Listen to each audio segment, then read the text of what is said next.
अनुराग ठाकुर के राहुल गांधी पर दिए बयान के बाद विपक्ष हुआ हमलावर। लोकसभा के जारी सत्र में मंगलवार को आम बजट पर अपनी राय रखते हुए पूर्व केंद्रीय मंत्री अनुराग ठाकुर ने विपक्ष के नेता राहुल गांधी पर जाति को लेकर जो आपत्तिजनक बयान दिया था उसे एक्स पर शेयर कर प्रधानमंत्री मोदी ने एक बार फिर से साबित कर दिया है कि भारतीय जनता पार्टी द्वारा चलाए जा रहे सामाजिक विभाजनों के सारे अभियानों को वो न केवल नेतृत्व करेंगे बल्कि ऐसे ही सभी मुहिमों को वो सभी देंगे।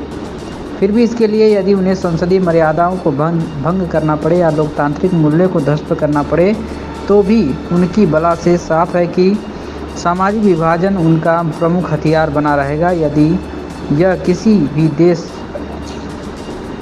और बनेगा।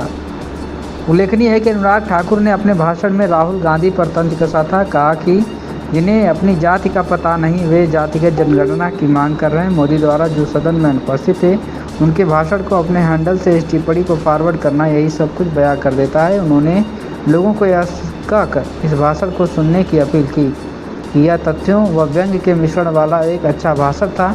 यह वाकई बहुत अचरज भरी बात है क्योंकि सदन के नेता होने के नाते वे सांसद में सौहार्दपूर्ण वातावरण बनाए रखने के लिए तो उत्तरदायी हैं ही, देश का नेतृत्व करने के नाते उन पर यह महती जिम्मेदारी भी है कि पूरे देश में सामाजिक शांति बनी रहे। दोनों ही रूपों में वे इस मामले में नाकाम रहे। राष्ट्र प्रमुखों का काम धार्मिक व सामाजिक टकरावों को शांत कराना होता है, न कि उकसाना या भड़काना। लेकिन देखा गया कि पिछले एक दशक से वे समाज को संप्रदाय के आधार पर हो या जाति के आधार पर तोड़ने का ही काम करते आए हैं। पहले मुख्यमंत्री के रूप में गुजरात से लेकर देश भर में उन्होंने विभाजन का यही फार्मूला अपनाकर चुनावी जीतें हासिल की हैं।